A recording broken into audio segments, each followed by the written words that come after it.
gente vai fazer uma oração para a gente dar início, tá? Desculpa, né, pelo horário que a gente atrasou hoje, mas é por um bom motivo. Então a gente poderia, então, fechar nossos olhos, a gente levar nossos pensamentos a Deus. Rogamos assim a Deus, ao nosso Pai, pelo auxílio, pelo amparo, que possa assim nos conceder no dia de hoje as bênçãos divinas, preenchendo assim o vazio de nossos corações. Perdoe, Senhor, pelas nossas faltas, perdoe aos nossos devedores e ensinai-nos também a perdoar aos nossos irmãos, permitindo assim a tua bênção divina, o auxílio e amparo dos bons espíritos. Rogamos assim igualmente que nos conceda a bênção divina de nosso Senhor Jesus, para que assim possa nos assistir, concedendo assim a todos nós o discernimento necessário, a compreensão das santas leis divinas, nosso querido. Que nossa querida Mãe Santíssima, nossa Mãe abençoada, possa assim interceder em favor de todos os nossos familiares, de todos os nossos entes queridos, de todos aqueles irmãos que nos assistem. Que as bênçãos divinas de nosso querido Pai, que as mãos da misericórdia venham assim de encontro aos nossos corações, concebendo assim a todos nós o direcionamento, a fraternidade, estendendo assim a todos nós os horizontes da Santa Paz. Que a paz de nosso Senhor assim nos acompanhe. Com a graça de Deus. Graças a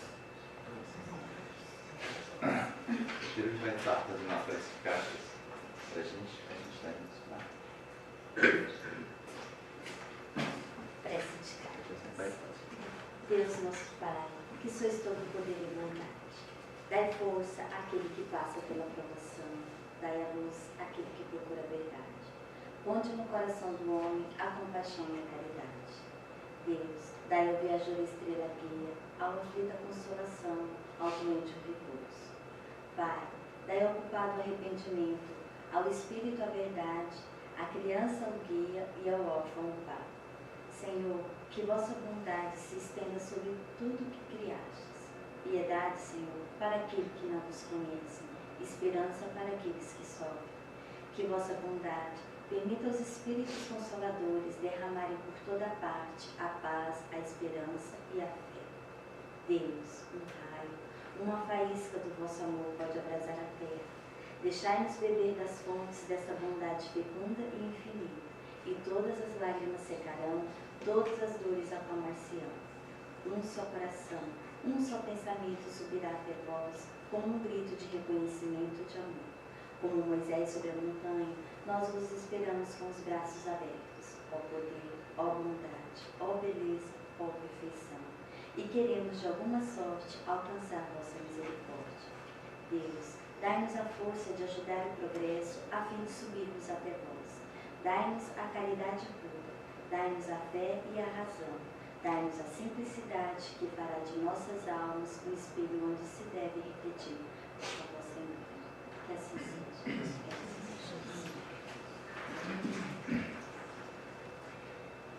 Então, o Adriano, ele vai estar passando a palavra para ele agora.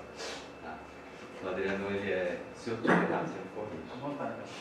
E pelo que eu vi um pouquinho, a gente não teve tempo ainda de trocar figurinhas, tá? Mas ele é um orador espírita, né? Palestrante, e trabalha na Rádio Boa Nova, de São Paulo. Guarulhos, né? E também fica uma dica, inclusive a gente já até colocou no site, né, no nosso site Grupo de Orações, um link para quem quiser estar ouvindo a Rádio Boa Nova ao vivo, né? As pessoas terem esse acesso também, de conhecer um pouco do trabalho deles também. E ele então está fazendo esse trabalho, né? Viajando agora também pelo mundo, internacionalmente, e divulgando também, conhecendo as casas espíritas. E, se possível, hoje, né, ele gostaria de estar conversando com cada uma das pessoas. E durante a palestra, você vai permitir perguntas. Então, quem quiser fazer perguntas também, fique à vontade. Tá bom? Então hoje a gente vai ter o tema Paulo Estevam, tá? Com o Adriano.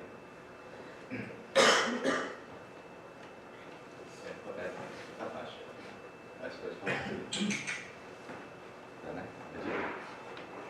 Bom dia, pessoal. Bom dia. Eu vim nesse estrada treinando, vê se eu dou conta. É Sumimasen, Wakashawani, Kumbogá, Anasemasen, da Diogo Descar. Eu só vou ficar aqui agora nesse pilar brincando com aquela jovem. Você consegue me ver assim? É você. Da Diogo? E se eu ficar assim, da Diogo ou não? Aí não da Diogo, né? Ai, muito bem. O pessoal falou assim, Adriano, quando você chegar no Japão, quando te perguntarem no aeroporto, qualquer pergunta que fizer, você fala ai. Mas o que eles vão me perguntar? Não, fica tranquilo, eles vão te perguntar. A primeira pergunta é se você veio a passeio. Tá bom. Quando eu cheguei aqui, o rapaz inverteu a pergunta e falou assim, você trouxe droga? Ai! Quase que eu não saí de lá de dentro. Pessoal, brincadeiras à parte, assim como o Aldo fez a minha apresentação, meu nome é Adriano, e eu estou muito feliz e bem emocionado de estar com vocês. Vocês já estão no Japão há algum tempo, vocês têm os seus objetivos, né? Cada um veio para cá ou está aqui com um objetivo de vida, enfim, não importa qual, todos eles são muito importantes. E o nosso objetivo é justamente conhecê-los, né? Então nós viemos para cá com o intuito maior de saber o que acontece no movimento espírita, como vocês estão aqui vivendo, como vocês estão fazendo. E ontem, nós estamos aqui há menos de uma semana, e ontem algumas pessoas conversando conosco lá em Iwata falaram assim, Adriana, aqui nós não temos nada, né? E por outro lado, eu fiquei imaginando que vocês têm tudo, né? Porque vocês estão longe da casa de vocês, entre aspas, aqui também eu me considero o Japão como a minha casa, mas a nossa família geralmente está longe, né? E a de vocês eu acredito que estejam também no Brasil. Então a ideia hoje é que a gente possa trocar informação. E nós, junto com o Aldo, né, com a Terumi, enfim, com todos, nós escolhemos o Paulo Estevão. Por quê? Porque o Paulo Estevão narra a história de Paulo de Tarso, ou para os católicos, ou para aqueles que já passaram pelo catolicismo, São Paulo, né? Então, quem foi São Paulo? Quem é São Paulo? O que representa Paulo de Tarso na nossa vida? E Paulo tem dois momentos em especial. Por quê? Porque no primeiro momento ele é contrário ao Cristo, persegue o Cristo, consegue dar início a uma grande perseguição aos cristãos, muita gente morre e depois ele torna o grande mártir da doutrina espírita. Claro que no espiritismo não existia naquela época, mas ele torna-se o grande mártir do Cristo, divulgando o Cristo. Então ele tem meio que um divisor de águas na sua história, e a nossa vida é assim também. Eu não quero dizer aqui que a nossa vida mudou quando conhecemos o espiritismo, mas eu posso afirmar que todos que estamos aqui, que a nossa vida mudou quando conhecemos Deus, não é assim? Às vezes estamos distantes, né, buscando só dinheiro ou buscando outras coisas, e de repente Deus aparece na nossa vida. De que maneira? Cada um aqui tem uma história, seja por desencarne de alguma família, seja por doença, seja por saudade. Deus brota em nós e nós não sabemos porquê, né? Dá vontade de buscar o espiritismo, dá vontade de buscar a igreja católica. Independente da religião, nós estamos buscando Deus. E aí é uma questão interessante, que uma vez uma senhora perguntou para o Chico, e isso está no livro Inesquecível Chico, e a senhora falou para o Chico assim, Chico, eu estou com um problema muito grande, porque o meu marido me deixa no centro espírita e vai embora para casa.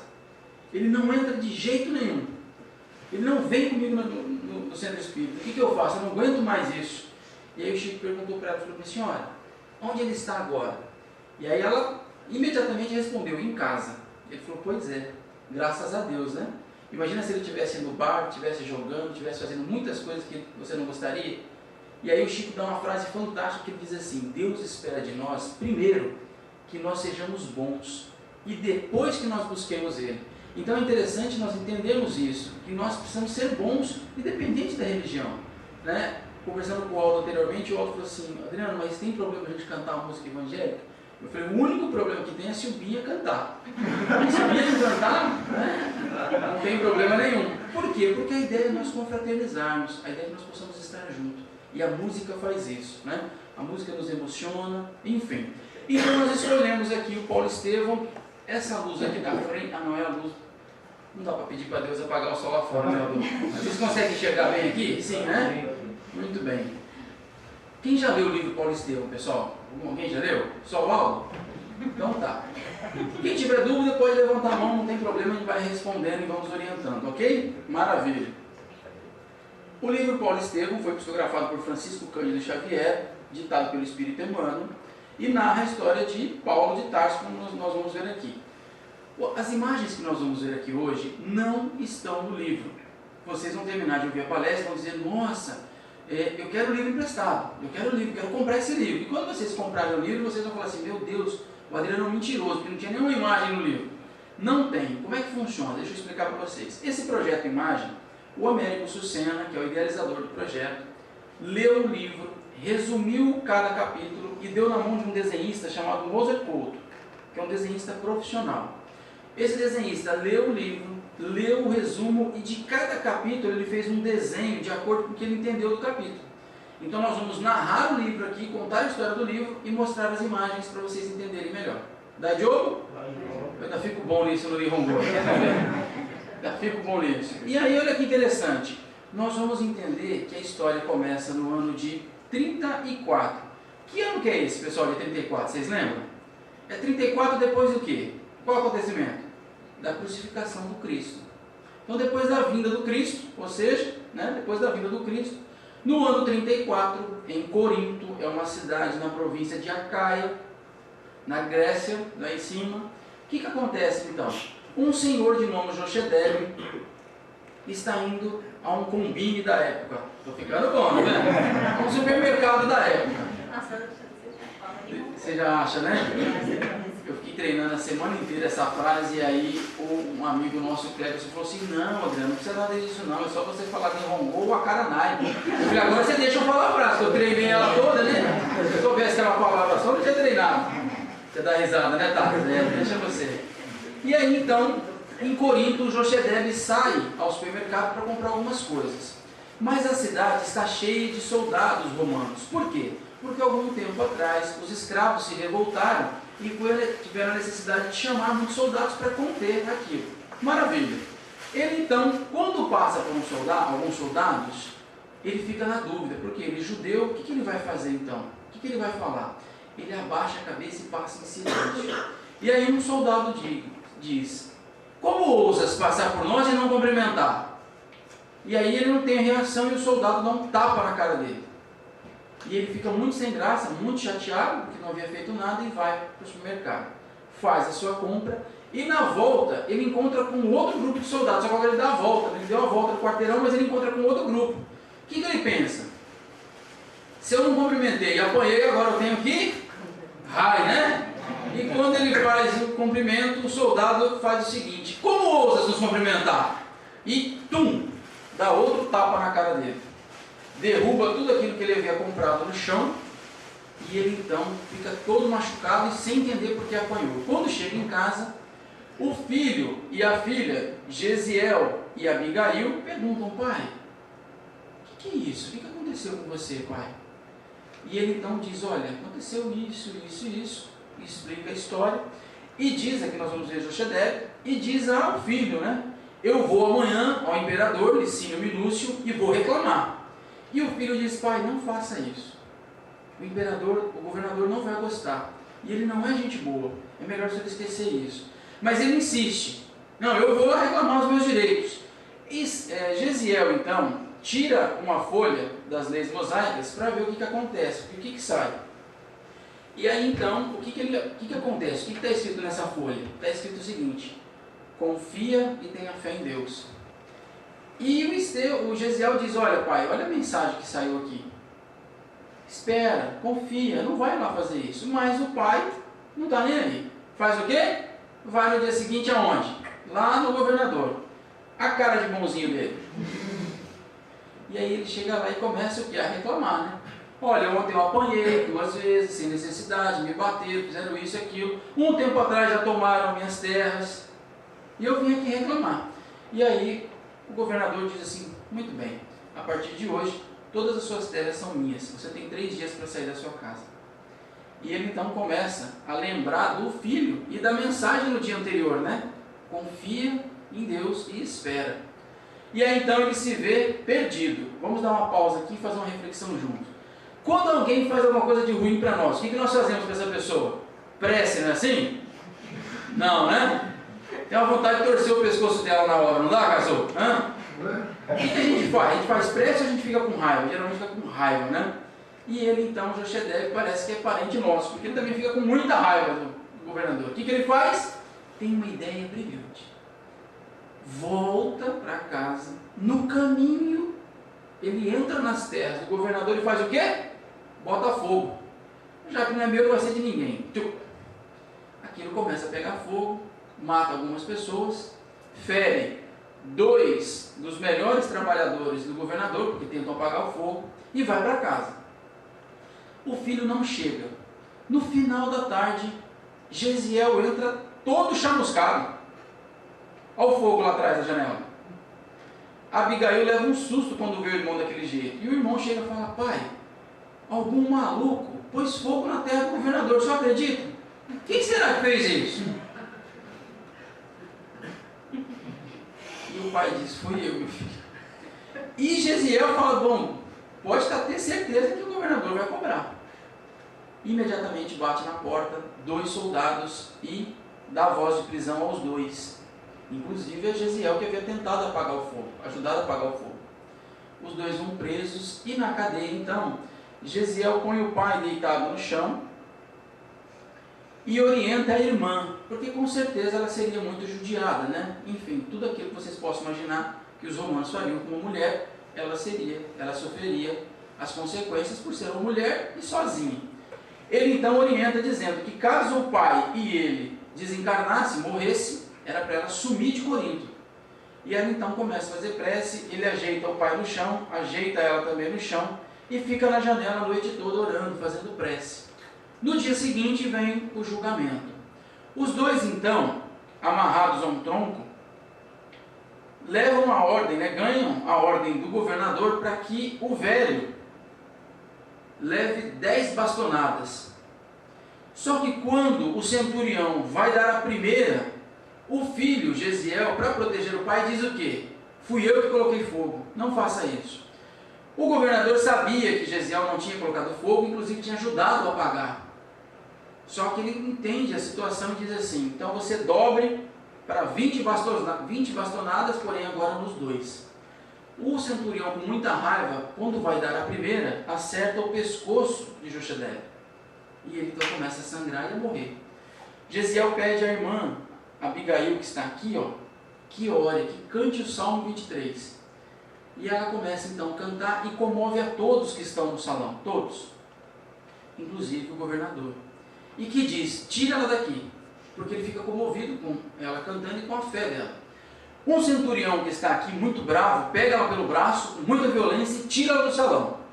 Mas no meio do caminho ele muda a fisionomia e diz: olha, eu também sou o pai, e sei o que você está passando. Saia daqui, suma. Vou te colocar num lugar que você possa ir embora em paz, mas não volte aqui, eles vão te fazer maldade. E liberta então Abigail.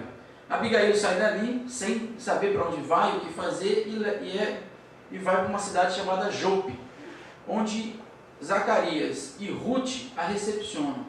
Esses 2 eram amigos da família e haviam perdido um filho há pouco tempo para os romanos também.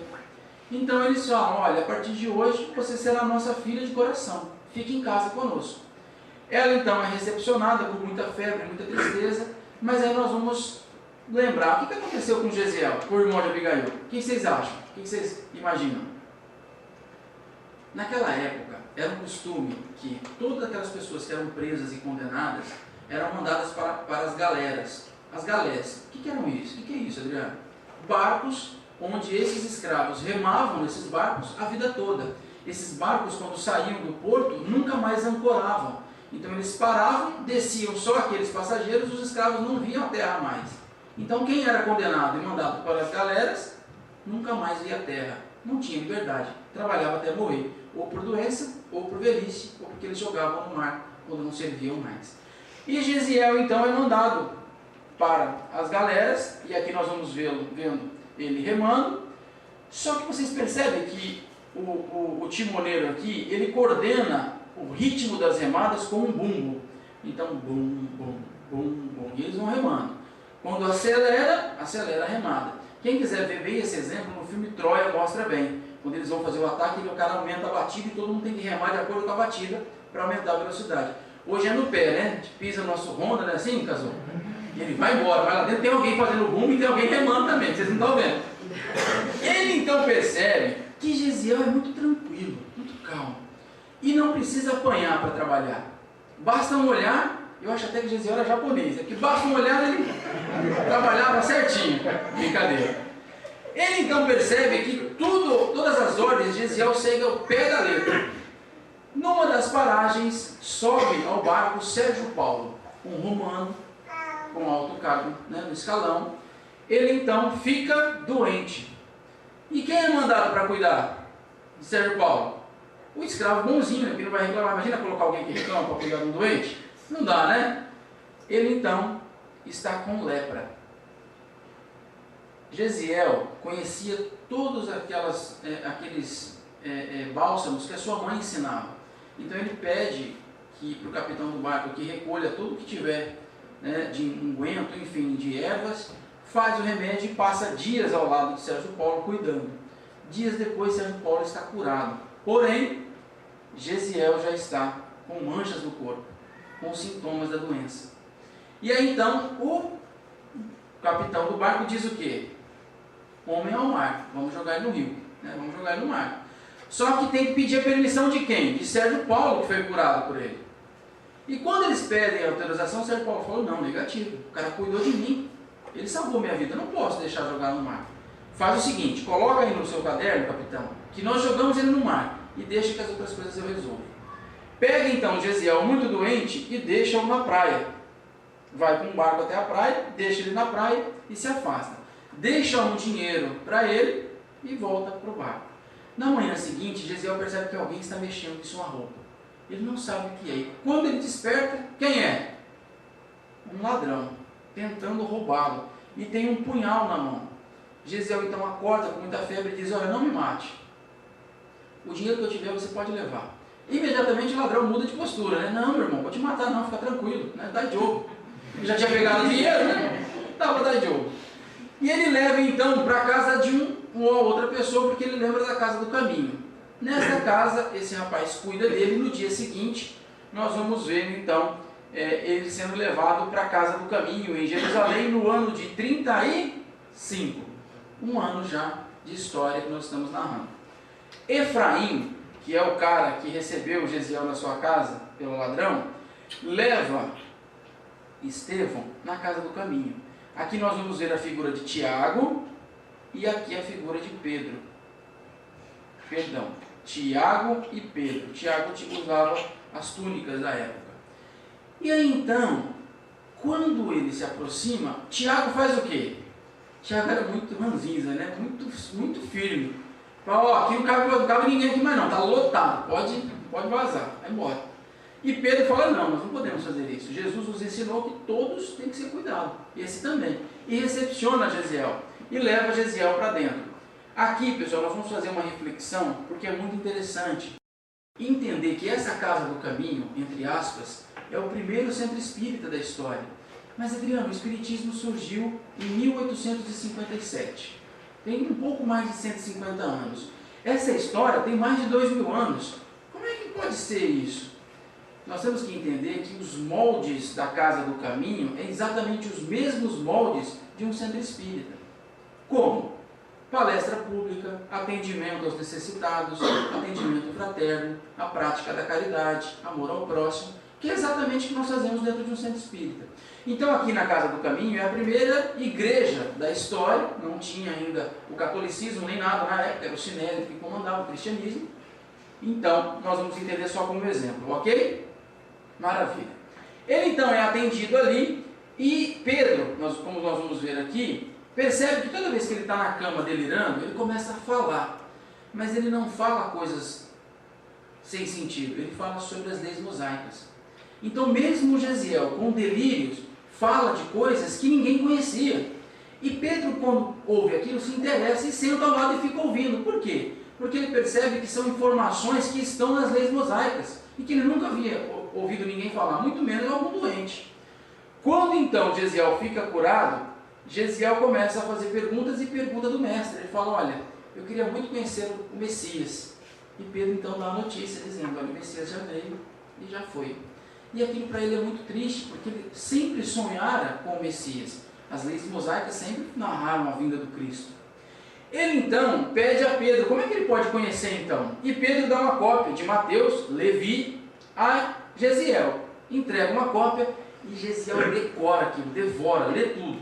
E começa então a dar palestra na Casa do Caminho. Começa a falar daquilo que ele conhece muito bem, que eram as leis mosaicas e agora os ensinamentos do Cristo. Maravilha! No mesmo ano, em 35, em Jerusalém, no outro canto da cidade, nós vamos ver Saulo de Tarso e Sadoc, os dois amigos. Sadoc então diz assim: Saulo, você lembra daquele nosso tio, daquele meu tio que era cego? Sim. Pois é, rapaz, foi lá na Casa do Caminho e ficou curado. E Saulo falou: como é que é? Curado? O que esses caras fazem lá? Do mesmo jeito quando nós falamos no centro, em casa, né? Olha, eu fui no centro espírita e fiquei curado. A família fala o quê? Ixi, já começou com macumba. Né? Essa risada, né? Em casa também era assim. Quando eu comecei a dar palestra, a família falou: ih, tão novinho, já está metido nisso. Né, Aldo? Não é assim, ó? Aí você atravessa o planeta, a fala é a mesma. Olha lá, está metido com essas coisas, né? Pois bem. Ele então fala: não, isso não pode não. Vamos sábado que vem? Sábado que vem nós vamos lá conhecer? Vamos. Sadoc então combina que no sábado seguinte, tal hora da noite, os dois vão lá. Porém, em Jope, lembra de Jope, na cidade onde Abigail está? Quem é que está conversando com Abigail e meio que namorando com Abigail? Saulo de Tarso. Pois é. E ali eles estão conversando, falando dos amores e tal. E qual é o pedido de Abigail? Saulo, há muito tempo não vejo meu irmão.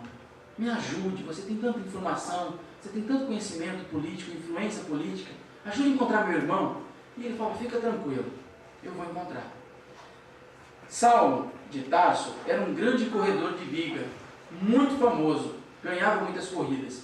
Se fosse hoje, atualmente, a biga dele seria uma Ferrari, né? Tão bom que ele era, corria muito bem. E aí então, ele está conversando sobre isso. Passa uma semana e chega o dia da palestra de Estevão, sábado seguinte. Quem estão na palestra? Aqui. Pedro, né? Gesiel e os dois.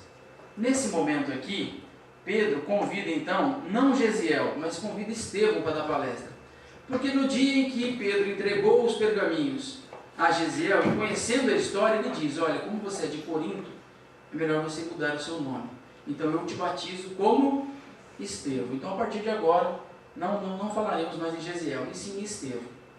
Saulo ouve o convite de Estevão para palestrar, e para ele é diferente, porque nem vai juntar uma coisa com a outra. Estevão então começa a palestra muito firme, de uma maneira muito bela, comovendo a todos, e impressiona Saulo. Saulo então não entende o que está acontecendo, até que em determinado momento, o que Estevão fala? Moisés é a porta e Jesus é a chave. Quando ele fala isso, o homem fica muito bravo. Como ousas comparar Moisés com o carpinteiro? E começa uma discussão. Porém, Saulo conhecia muito bem as leis, Estevão também. E Estevão começa a responder de uma maneira tranquila, calma, serena, e cada vez mais provocando, né, deixando o Saulo irritado. Até que em determinado momento Estevão diz assim: olha, o Cristo não me ensinou a discutir, me dê licença. E sai fora. Saulo quer matar ele de raiva. O que ele faz então? Ele leva Estevão ao templo. Ele mexe os seus pauzinhos e intima Estevão aí, lá no templo, para dar explicações. No templo, Estevão faz a mesma coisa, começa a pregar e a comover a todos do sinédrio. E olha a cara de alegria do Saulo, porque ele tem o poder da palavra, ele consegue concatenar as ideias, ou seja, ele consegue falar das leis mosaicas e explicar através dos ensinamentos do Cristo, e ninguém tinha ouvido aquilo. Até que em determinado momento, então, Saulo, não aguentando mais, o que ele faz? Dá um soco em Estevão. E aí Gamaliel então intervém. Gamaliel é o chefe do sinédrio. Gamaliel, entre aspas, só para vocês entenderem, se localizarem, era como se fosse o papa da época, né, da igreja ali. Mas isso não existia, ok? Ele então, como chefe do sinédrio, interrompe e diz: não pode, isso não pode ser feito. Primeiro, que Estevão não fez nada.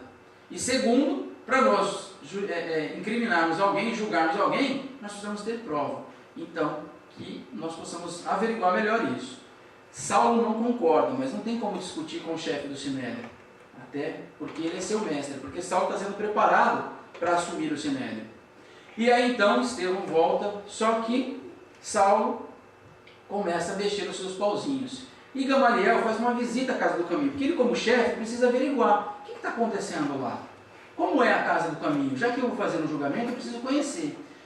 Quando ele chega na casa do caminho, ele percebe, através de Pedro explicando as coisas, que tudo aquilo que eles precisavam fazer não está sendo feito. Inclusive ele encontra com quem, pessoal? Ele encontra com um senhor deitado numa maca, com o nome de Samônio. Mas quem é Samônio? Samônio era um antigo empresário da cidade, muito rico, e que tinha contraído lepra. A família e os amigos fizeram o quê? Colocaram ele na rua, tomaram todo o dinheiro dele e abandonaram ele. E Gamaliel então se emociona, porque Gamaliel era muito amigo de Samônio. E Gamaliel então pensa, a casa do caminho está fazendo aquilo que nós do Sinédrio deveríamos fazer. Eles estão cuidando dos pobres, dos necessitados, e nós não. Então Gamaliel imediatamente entende Pedro e principalmente entende o Cristo. E o que ele faz então? Ele começa a entender que não há necessidade de julgamento de Estevão, que está preso. Só que na prisão, Saulo havia conseguido levar quem para a prisão? João, Pedro e Felipe, além de Estevão. Então Saulo movimenta politicamente e prende todo mundo na casa do caminho, deixando quem, pessoal? Só. Quem que fica fora? Tiago. Porque quando ele chega na casa do caminho para prender João, Pedro e Felipe, Tiago está rezando de joelhos, daqui que surge, né? Ajoelhou, tem que rezar. E quem é que rezava de joelhos, pessoal, com as leis mosaicas? O pessoal do Sinédrio. Então quando Saulo olha aqui, ele fala, bom, esse eu não posso prender, está rezando igual eu rezo, está lendo a mesma cartilha que eu leio, não é assim? Vamos dar uma pausa aqui? Quantas vezes nós queremos doutrinar o outro, queremos que o outro se torne espírita, porque nós já somos? E aí nós percebemos que nós arrumamos uma grande encrenca para a nossa vida, não é assim? A gente perde a amizade, perde o parente, perde tudo, não é assim? Por quê? Porque nós queremos forçar, goela abaixo, né? Abra a boca que eu vou te dar um negócio bom. Mas é bom para quem? Bom para você que já conheceu. Para ele ainda não. Então dê tempo ao tempo. Por outro lado, e não é uma crítica, é só um exemplo, quantas pessoas de outras religiões batem na nossa porta e querem nos transformar também? Não é assim? Jesus que vai salvar, quer dizer, está no tempo dele, tudo bem, vai da nossa compreensão. E Tiago faz isso. Tiago então fica solto, não é preso, justamente por conta da sua atitude. Mas Saulo então leva-os presos e no dia do julgamento o que ele faz? Ele começa a incriminar a todos. Mas Gamaliel, vocês conseguem ver aqui, ó, Saulo está aqui no canto. Aqui está Gamaliel. Aqui estão todos do Sinédrio, né, da época, fazendo o julgamento. E nós vamos ver Pedro, João e Felipe. Gamaliel tenta conversar com Saulo para que liberte a todos. Mas Saulo, muito firme, com muito ódio, diz o seguinte, então, qual é a decisão? Pedro será liberto, João será expulso da cidade, não poderá mais vir morar na cidade, e Felipe também será solto. Estevão, porém, ficará preso e será condenado. E Gamaliel percebe que não consegue mais que aquilo. Com todo jeito ele consegue a libertação dos outros, mas Estevão não. Então Saulo mantém preso Estevão no dia do seu apedrejamento. Que dia que é esse, pessoal? É justamente o dia que ele vai assumir o Sinédrio. Então naquela época, quando acontecia uma grande festa, quando alguém assumia um cargo político muito alto, ou quando comemorava alguma coisa, qual que era a comemoração? Jogava os cristãos para os leões comer no circo. Essa era a grande alegria. Aí algumas pessoas falam assim, ai Deus, que triste, né? E aí nós temos que lembrar que nós vivemos naquela época também. E muitos de nós fizemos isso. Por quê? Porque justamente nós ainda temos algumas dificuldades. Nós vamos perceber mais à frente que eles também, enfim, tiveram essas dificuldades, vamos explicar o motivo. Maravilha, mas aí tem os preparativos para o casamento. Se nós estivéssemos na Globo Internacional, apareceria aqui embaixo, aqui, né? Um tempo depois, né? Então, um tempo depois, uma época depois, algumas semanas depois, a preparação do casamento. Casamento de quem, pessoal? De Saulo com Abigail. Isaías e Ruth, que cuidavam de Abigail. E Saulo, então, começa a dizer o seguinte, olha, no dia do nosso casamento, nós vamos preparar uma grande festa. e você participará da festa assistindo um apedrejamento de um cara que eu prendi. E ela fala, não vou participar disso não. Tá doido? Que isso, eu não quero ver sangue. E ele então bate na mesa, né? Ó. Não, você vai. É o dia da minha, né, colação de grau. É o dia que eu vou assumir o Sined. Você estará lá. E começa uma grande discussão e ela, muito simples, muito humilde, muito carinhosa, muito amorosa, diz, olha, eu não posso assistir isso, eu não quero assistir isso. E aí então, com muita dificuldade, ele fala, então você chega só na hora do apedrejamento. Na hora que estiver acontecendo, você vai. Ela fala, então tá bom.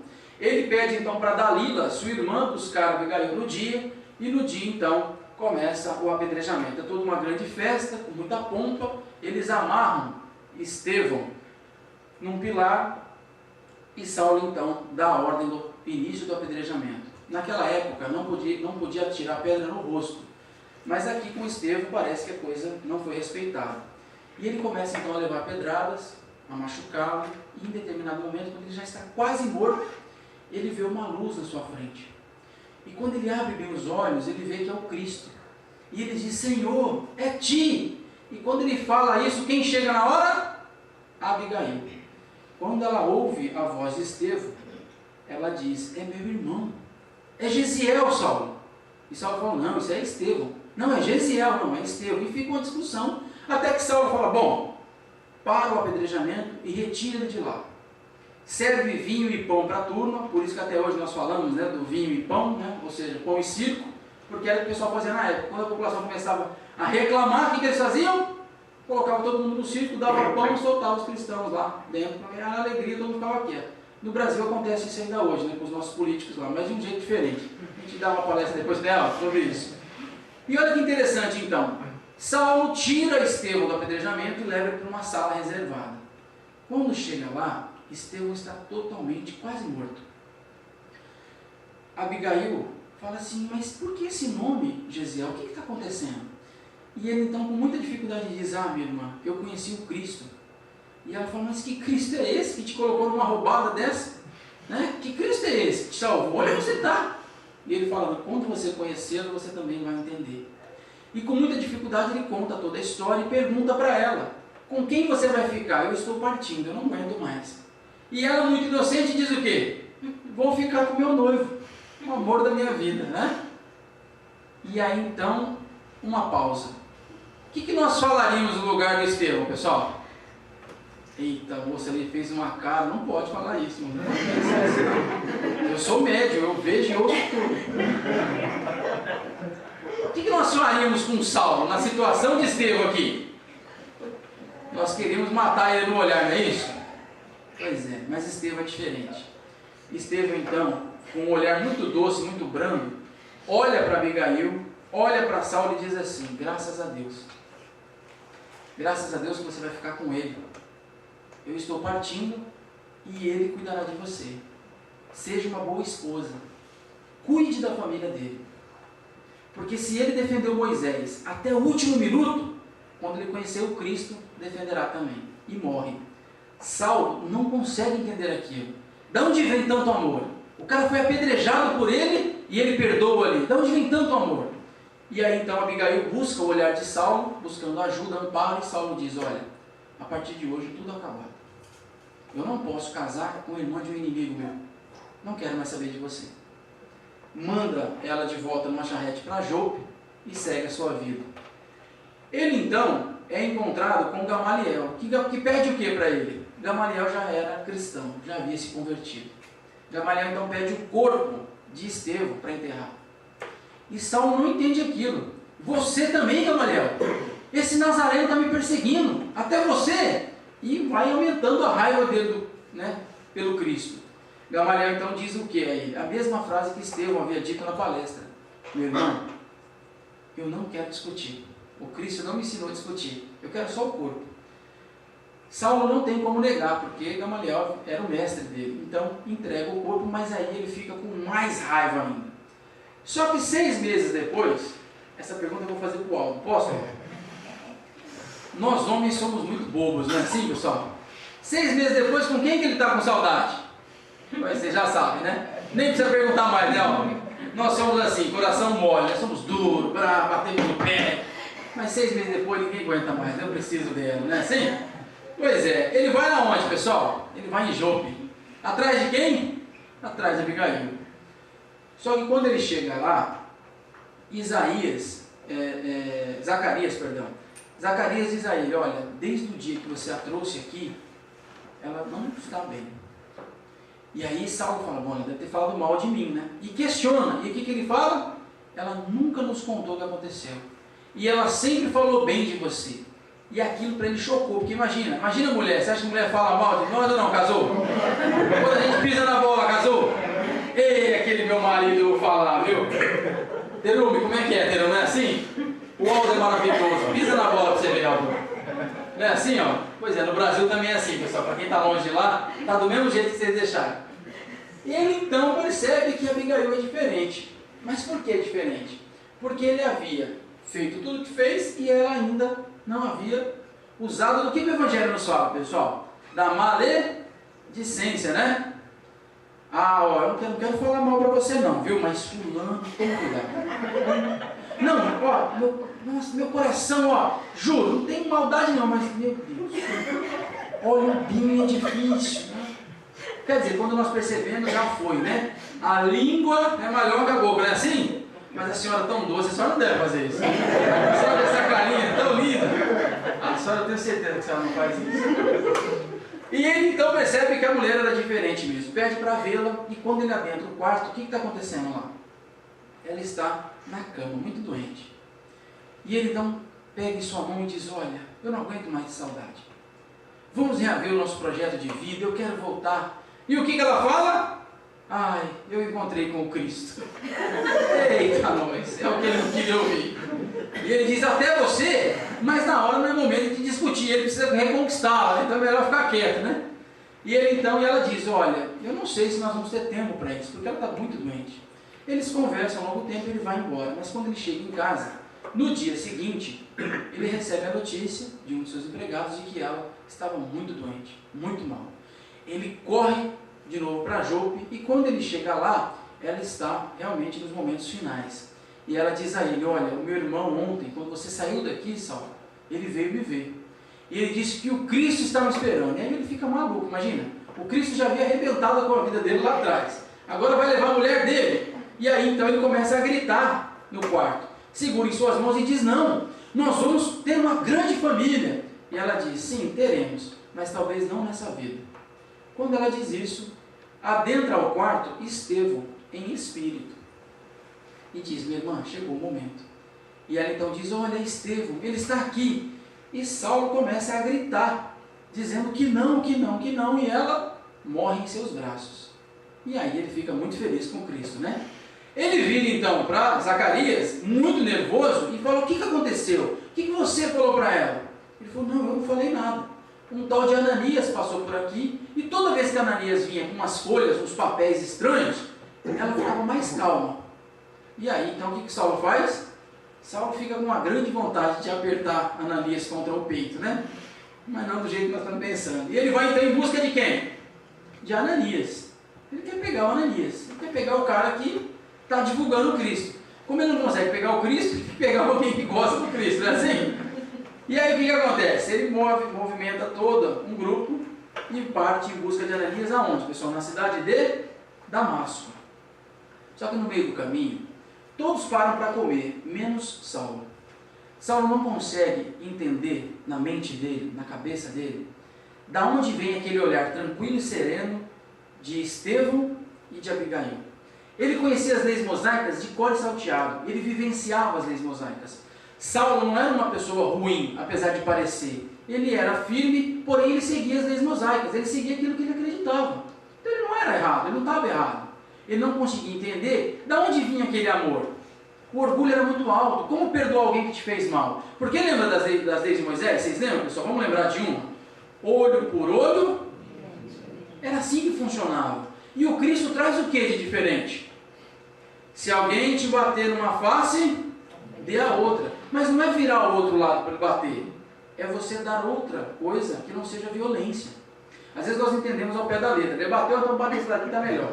Duvido você bater. Não, não é isso. Mas se bateu, dar a outra face. Que face que é essa? Do amor, do perdão, né, da compaixão, da compreensão, e nós não entendemos isso às vezes. Ah, fez isso? Você me aguarde, viu? Mulher geralmente é assim, não é assim? Ela corta 2 dedos do cabelo e quer que você enxergue, não é assim, ó? Aí ela passa na sala, né? Aí você não percebe, aí ela volta de novo. Daqui uma semana ela tá bicuda com você, né, Cazu? Ah, meu Deus, o que eu fiz, gente? Não é assim? Vocês não... A senhora também é assim? Eu não acredito. A senhora não estava esperando isso. Né? E aí ela quer que você... Como é que é o nome? Francesinha, né? Naquela unha. Não dá para enxergar nem com lupa, mas ela quer que você veja. Aí ela fala, agora ele vai vir. O dia do jogo também, o dia do beisebol, eu não deixo ele ir. Aqui é cricket, né? No dia do cricket também não vai, o cricket não vai. Ou seja, uma troca de brigas, né? Cada um quer fazer pior que o outro. Ah, não vai me levar para passear, então você vê quem vai fazer só almoço. Como é que é o nome da marmita aqui? Como é que é? O mentor, né? Não, bentô. Vocês vão ver o que eu vou pôr no bentô, né? Ele não gosta de wasabi, você põe só wasabi no bentô, né? Pois é, vocês gostam, né? Ele então não entende da onde vem aquela tranquilidade, aquela paz no olhar. E ele então, toda vez que eles param para comer, ele não come. Ele está destinado, obstinado o quê? A fazer o quê? A pegar Ananias. E aí, predestinado. O que ele faz então? Em determinado momento, ele literalmente cai do cavalo, porque ele vê uma luz muito forte. Essa luz o deixa cego. E quem é na luz? É o Cristo. E o que o Cristo fala para ele? Imediatamente ele cai do cavalo, ninguém entende nada do que está acontecendo, porque ninguém viu nada, ninguém ouve nada, eles estão no deserto. Tem uma frase interessante, Davi fala isso, acho que no Velho Testamento, que o Davi diz assim, o único lugar na terra que você consegue encontrar Deus é no deserto, porque só tem areia e sol, e um sol de rachar o coco. Então ali não tem mais nada, só tem você e Deus, então ali você encontra Deus. É por isso que Davi fala aquela famosa frase, né? O Senhor é meu pastor e... Eu vou parar a palestra, que vocês não estão gostando, eu vou embora. Quando vocês não respondem, por que eu não falo em robô, é isso? Alguém aqui, vamos traduzir então. De novo, qual é a frase? O Senhor é meu pastor? E nada me faltará. Vamos fazer uma correção aí? No livro chamado Analisando as Traduções Bíblicas, do Severino Celestino, ele pega o original e traduz do original, do hebraico. E aí nós vamos entender que essa frase, quando dita, o Senhor é meu pastor e nada me faltará, está errada. Por quê? Porque o nada é material. Então quando nós pensamos que o Senhor é meu pastor e nada me faltará, eu não preciso trabalhar mais. Porque Ele vai me dar comida, casa, roupa lavada, mulher bonita, homem bonito, não é assim? Eu não preciso fazer nada, porque o nada é material. Então a frase correta, traduzida do original, isso está no livro das traduções bíblicas, diz o seguinte, o que o Davi fala no deserto? O Senhor é meu pastor e não me faltará. O que é esse não? Esse não é tudo. Então eu preciso acordar cedo, trabalhar 12 horas na fábrica, e aí Deus vai me o quê? Estará comigo. Ele não vai me faltar, mas eu tenho que fazer a minha parte. Então grave isso com você, não sou eu que estou dizendo, está no livro Analisando as Traduções Bíblicas. O Senhor é meu pastor e não me faltará. Então Deus nunca vai nos faltar. Agora as coisas materiais, se você não trabalhar, negão, está perdido. Lei do trabalho. Lembra lá da lei do trabalho do livro dos Espíritos? O rico cuida do pobre, o forte cuida do fraco. Aí o Kardec pergunta, mas e o fraco? O fraco é fraco. E aí qual é a resposta? Mas Deus deu ao fraco a inteligência. Então você pode ser fraquinho, magrelinho, mas você pode usar a cabeça. Não é isso? Vamos voltar para essa aqui, que esse tema aí é outro. Ele então cai de joelhos porque Jesus diz o que a ele? Saulo, Saulo, por que me persegues? Imediatamente ele fica cego. E qual é a resposta dele? Senhor, o que queres que eu faça? Por que ele fala isso? Por que Saulo diz isso ao Cristo nesse momento? Ah, Adriano, porque ele viu Cristo. Na hora que ele vê o Cristo, ele muda. Sim, mas por que ele muda? No livro não fica muito bem claro isso, mas se nós analisarmos, né, em outros livros, nós vamos perceber o seguinte: por que ele modifica? Saulo conhecia muito bem as leis mosaicas, ele conhecia de cor e salteado, ele vivenciava as leis. E nas leis mosaicas dizia o quê? Diz o quê? Que o único que fosse realmente o Messias, ele voltaria. Então Elias, Malaquias, Ezequias e todos os quias que vocês encontrarem no Velho Testamento, nenhum deles voltaram. Quem que voltou? O Cristo. Então, se o Cristo estava ali na frente dele, quem era o Cristo? O Messias. Então a transformação de Paulo, claro, ele viu o Cristo também, mas a mudança de Saulo, qual é? É porque ele sabe que ali na frente dele está o Messias. Olha que interessante, ele conhecia tão bem que ele não tem dúvida. Ele cai do cavalo e fala o quê? O que ele podia falar? Ai, Senhor, eu vou ali buscar o meu mentor ali, já volto, né? Vou dar uma paradinha no meu bonsai, eu vou pensar. Não, imediatamente ele diz o quê? O que queres que eu faça? E aí o Cristo diz a ele: vá até Damasco e espere lá. E ele então obedece. Só que todos aqueles que estavam com ele ali ficam falando, esse cara ficou maluco, ele está falando sozinho no deserto, ficou doido. Mas ele é Saulo de Tarso, e o medo. Então ficam todos ali. Mas Saulo sabe disso, pede para que todos retornem à cidade, pede para que um deles vá até Damasco, e chegando lá então, hospeda ele, né, coloca ele numa hospedaria. Essa é a primeira parte do livro. Então até aqui nós somos no meio do livro. Como vocês já estão cansados, nós vamos parar a palestra aqui, ok? Sim ou não? Tem certeza? Agora está ficando interessante. É que eu gosto de ouvir essa parte, eu sou carente, eu gosto de ouvir assim, fica mais um pouco. Vai embora, mãe. Mas é sério, vocês estão gostando ou não? Sim. O Cazu está quase dormindo ali, eu estou preocupado. O Cazu dorme não, Cazu, estou com 2 moedas no bolso aqui, muito chique, mas eu acerto você aqui com ela se você dormir, hein? Estou demorando hoje. Olha que interessante. O trabalho. Então nós vamos perceber aqui, obrigado, Terumi. Começa então o trabalho, a segunda parte do livro Paulo Estevão. Paulo então vai para onde, pessoal? Perdão, Saulo ainda, não mudou para Paulo. Cego. O desenhista aqui foi muito bacana, né? Dá para perceber que ele está cego, né? Olha. Perfeito o desenho, né? Olha.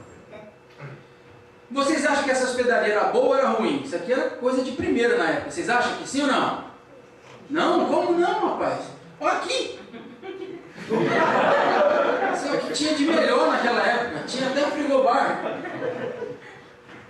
Ele então ali fica fazendo uma grande reflexão.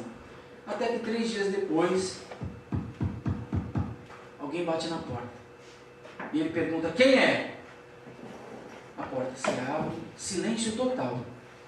Ele então imaginava que era Sadoc, o seu melhor amigo. Mas não é Sadoc. Quem era então? A voz se aproxima e ele pergunta, quem é que está aí?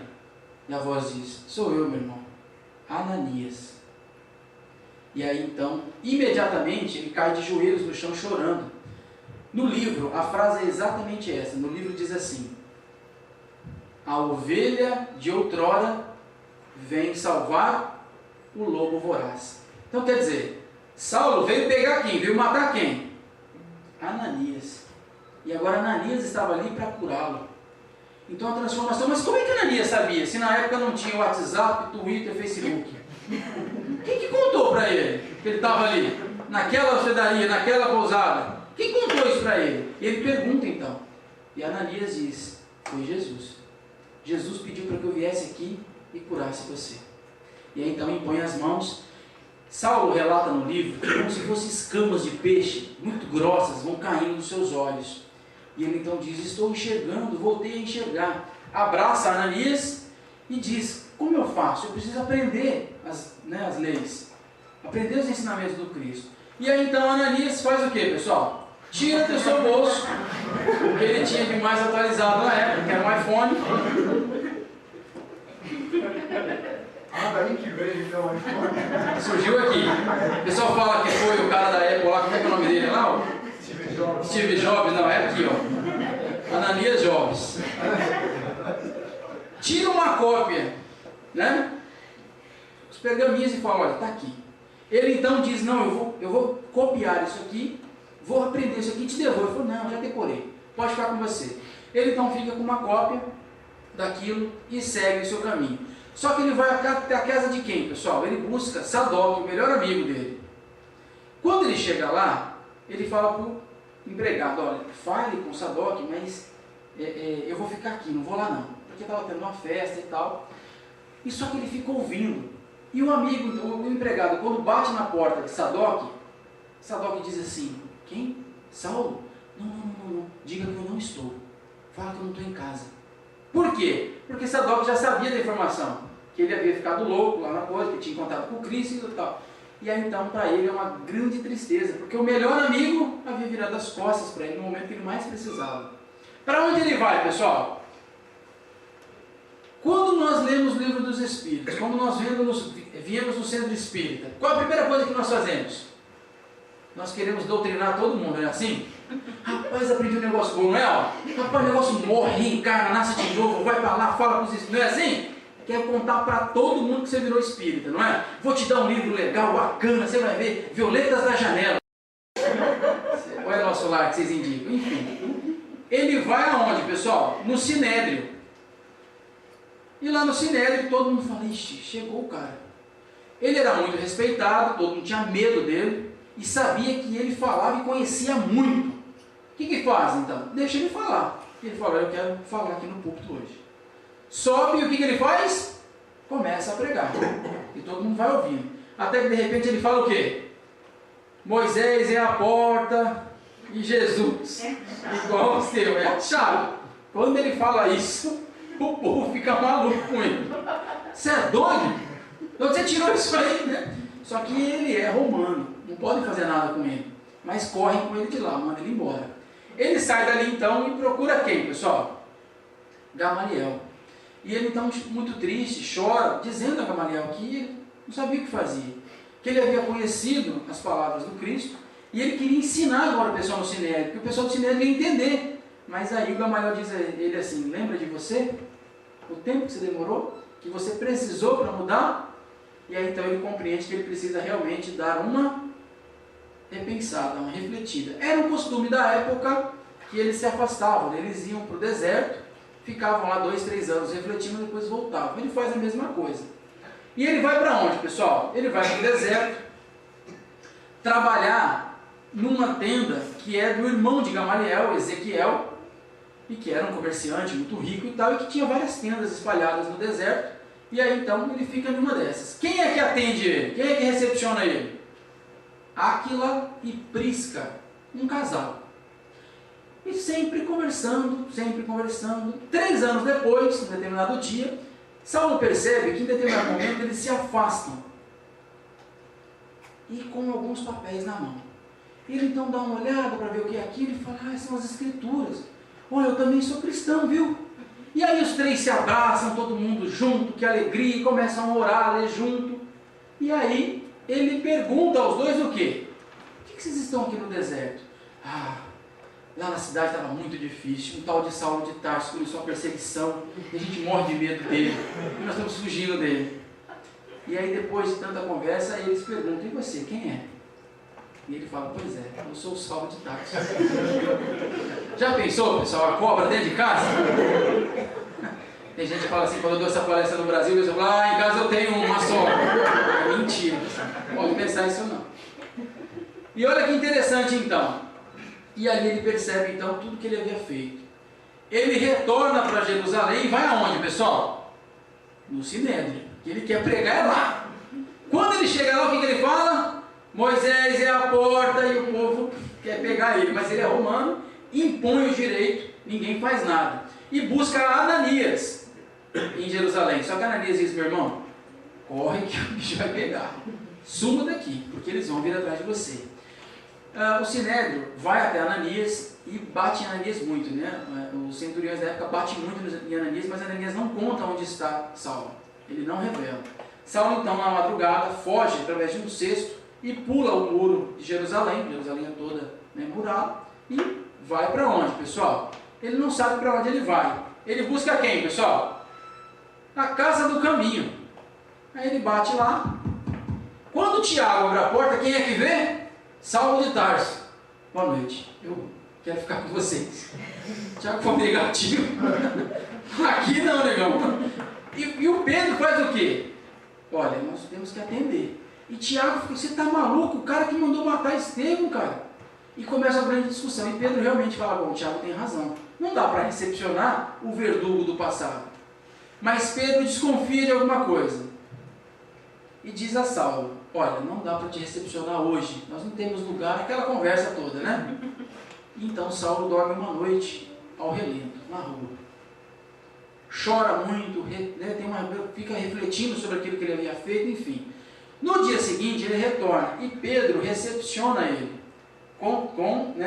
mesmo com a contrariedade dos outros. Só que o que o Saulo mostra, pessoal? Saulo apresenta uma cópia do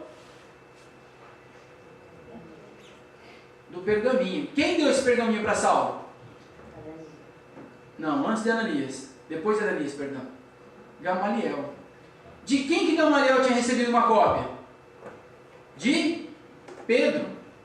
Então Pedro sabe que aquela cópia era a cópia dele que ele tinha dado para o Gamaliel. E se Gamaliel deu para Saulo, Saulo havia se transformado.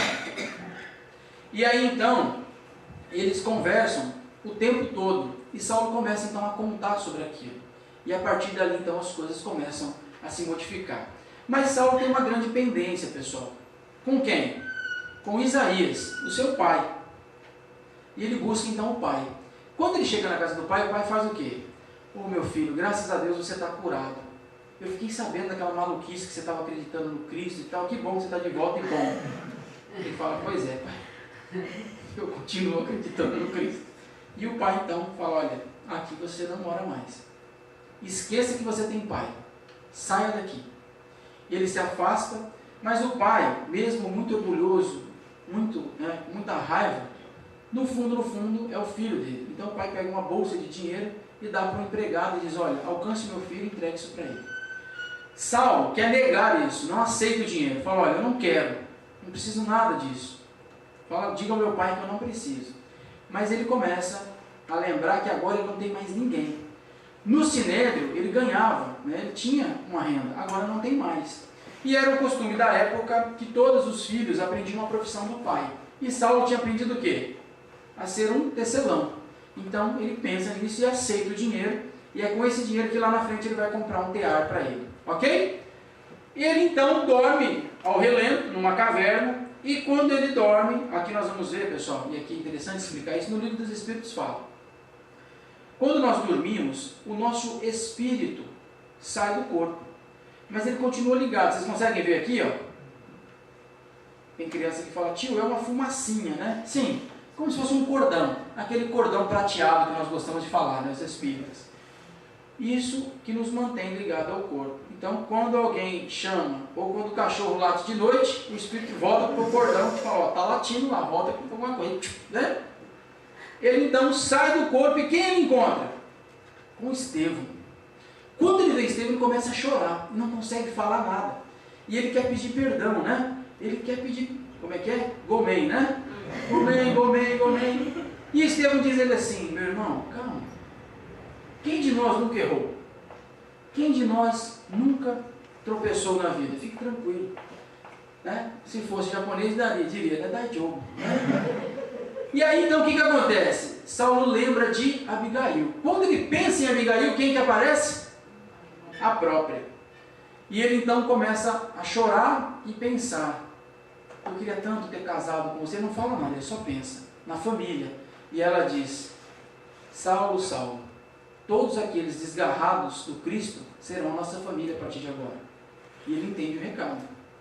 Mas ele diz assim: como eu vou fazer isso? De que jeito que eu vou fazer isso? Não tenho condições. E ela, isso é só em pensamento. E aí ela diz: trabalha, serve e espera. Trabalha, serve e espera. Vamos fazer uma reflexão conosco aqui antes de continuar? Quantos de nós queremos a coisa imediata? Eu quero vir aqui, tomar um passe do Aldo, ou da Terumi, ou do Kazu, que seja, o passista que for, e nós queremos sair daqui o quê? Bonzinho. Mas na esquina a gente volta a fazer tudo que nós fazíamos, não era assim? Ah, mas o passe do Aldo não foi bom, não. Estou doente de novo. Claro! Você não melhorou? E aí o que ele faz aqui? Ele questiona, ele fala: não, mas vão me perseguir. Vão me fazer mal, vão me bater, vão me judiar, vão ser meus inimigos. O que eu faço? E ela responde: perdoa. E aí ela desaparece para ele. Ele acorda pela manhã e recebe um convite de quem, pessoal? De Barnabé. Barnabé está na Antioquia. Sabe, né, descobre sobre a mudança de Saulo. Imediatamente Barnabé, muito esperto, faz o quê? Eu quero esse cara comigo na minha igreja, porque esse cara fala bem, conhece tudo, eu quero ele comigo. Para quê? Para dar palestra, não é assim? O que ele faz então? Chega lá, ele começa a palestrar, mas ele não consegue falar nada. Ele não consegue concatenar, juntar uma ideia na outra. Tudo errado, mistura as coisas. E Barnabé fala, meu irmão, fica quietinho, não fala mais nada não. E põe ele para o lado de fora. E ele então, com o seu tear, que bonito o tear dele aqui. Ele vai conversando com todos aqueles que estão do lado de fora. Só que ele começa a conversar e meio que treinar isso. Ele começa a falar com todos e a juntar as leis mosaicas com os ensinamentos do Cristo. Até que em determinado dia, Lucas, é o mesmo Lucas que vocês estão pensando, o São Lucas, um médico muito jovem, aquele aqui, chega na Antioquia e com uma ideia. Ele diz assim, ó, antes as pessoas eram conhecidas como os homens do caminho. E ele diz, é muito estranho os homens do caminho, vamos mudar esse nome? E aí ele dá uma sugestão. Qual é a sugestão, pessoal? Que a partir desse momento aqui, todos sejam reconhecidos como cristãos. Então é Lucas quem cria a palavra cristão. Por isso que hoje nós falamos, eu sou cristão. É Lucas quem cria isso, ok? Maravilha. Em Jerusalém, o negócio está difícil, porque ele recebe uma carta para voltar em Jerusalém. Quem é que está em Jerusalém? Na cabeça de Saulo? Tiago, Pedro, né? E assim vai. Quando ele chega lá, o Tiago fala, olha, o Pedro não está mais aqui não, foi expulso da cidade. O Saulo quer entrar, e o Tiago, vestido à moda do Sinédrio, diz, não, vocês não podem entrar aqui não. Vocês vão arrumar confusão para mim aqui, para a casa do caminho. Pode vazar daqui. Eles então, Saulo fica muito chateado com aquilo, porque não entende a posição de Tiago. Eles vão para a casa de Maria Marcos, a mãe do João Evangelista. Ela está aqui, Barnabé e Saulo. E Saulo tem uma ideia. Qual que é a ideia, pessoal? Ele diz, Barnabé, vamos sair divulgando? Vamos começar a viajar esse mundo todo aí, vamos divulgar. Vamos levar os ensinamentos do Cristo, esse negócio vai morrer. Se nós ficarmos aqui, daqui a pouco vai acabar. O Cristo vai ser conhecido somente como um carpinteiro. Só que a ideia é de quem, pessoal? É de Saulo? A ideia é de Estevão. Olha o Estevão intuindo aqui. Quantos de nós, às vezes, estamos em casa ou acordamos com uma ideia, né? Hoje eu vou entregar sopa, hoje eu vou fazer uma caridade, não é assim? Alguns de nós ainda não despertou para isso, mas alguns já. Muitas vezes a intuição do plano espiritual. A grande maioria são nossos, né? Pensamentos nossos também. Mas é Estevão já intuindo Saulo. Então quem é Estevão para Saulo? O mentor de Saulo. É o cara que foi apedrejado, mas como perdoou, como tinha um coração bom, passa a ser mentor dele. E aí então eles fazem o quê? A primeira viagem. Em Chipre, quem é que está doente em Chipre, pessoal? O mesmo cara do barco. Esse só reencarnou para ficar doente. Toda vez na história ele fica doente. Que é Sérgio Paulo. Ele é governador agora. Vocês lembram quem é Sérgio Paulo? Sim ou não? Pode falar, se vocês não lembram. Lembram do barco, um cidadão romano, lembra? Fica doente, Estevão cura, Gesiel. Agora ele é governador em Chipre, mas está doente de novo. E aí então, em Chipre, nós vamos ver que Saulo, Barnabé e Marcos começam a palestrar e os dois, Barnabé e Saulo, começam a curar. Cura cego, cura leproso, cura tudo. E aí o que o governador fala? Opa, chama esses caras aqui, porque eu estou doente. E eles então são levados lá. Nós vamos ver de novo Sérgio Paulo, Saulo, Barnabé. E quem é esse, pessoal? Esse é Bar-Jesus. Bar-Jesus é um feiticeiro que cuida, entre aspas, do governador. Mas ele queria só o dinheiro. O cara está doente, como é que ele cuidava? Então Saulo começa a conversar com Sérgio Paulo. E Saulo é o único que sabe da história de Gesiel. Barnabé acha que aquilo é mentira. Começa a duvidar, mas fica quieto, porque Saulo está falando, deixa ele falar, né? Só que o que acontece? Saulo começa a contar uma história que somente Estevão, né, Gesiel sabia, e que Sérgio Paulo conhecia, e que Sérgio Paulo tinha pedido. Então ele percebe que realmente Saulo conhece. Em determinado momento, Saulo então cura Sérgio Paulo, ele fica curado. Só que Bar-Jesus vê o quê? O fim do dinheiro, que fala, se curou, danou, senão perdi o trampo, perdi o trabalho. O que ele faz? Começa a xingar Saulo. Só que enquanto ele está xingando Saulo, está tudo bem. Quando ele começa a xingar o Cristo, aí o Saulo fica bravo, porque agora ele defende o Cristo. E quando ele começa a ofender o Cristo, o que o Saulo faz? Saulo lembra de quando ele, em Damasco, ficou cego. O que ele fala então? Em nome do Cristo, eu ordeno que você fique cego. E olha que interessante, Bar-Jesus fica cego imediatamente. E aí Barnabé fica desesperado, a cara de Barnabé, porque Barnabé não sabia da história e nem de Saulo conseguia cegar os outros. Fala, meu Deus, eu estou andando com um cara que faz tudo, né? E aí então, Bar-Jesus começa a gritar, né, que é feitiçaria, isso, aquilo. Sérgio Paulo não acredita, mas conhecendo o poder do Cristo, conhecendo aquilo, se modifica. E pergunta a Saulo o seguinte: Saulo, o que vocês precisam aqui para ter um espaço? Aí o Saulo falou: a gente precisa de uma casa para poder fazer as orações. E aí então é a primeira igreja construída por Saulo, é na cidade de Chipre, né? E quem constrói é Sérgio Paulo, que era governador. Então ele constrói a primeira igreja das viagens de Saulo. Quando eles estão indo embora, o Barnabé fala assim: Saulo, e o Bar-Jesus vai ficar cego? Ele falou: rapaz, esqueci. Aí volta lá e dá a visão dele de novo. E a partir dali então, o Barnabé faz o quê? Bom, negão, agora a partir de hoje você dá a palestra, que você já está bom. E aí então, nunca mais Barnabé fala, porque Paulo agora domina, fala, e aí ele volta a palestrar. Eles estão num hotel 5 estrelas. Eu não entendi por que vocês riram. Vocês estão duvidando que é 5 estrelas ou não? Não ou não? Então vamos contar aqui, ó. 1.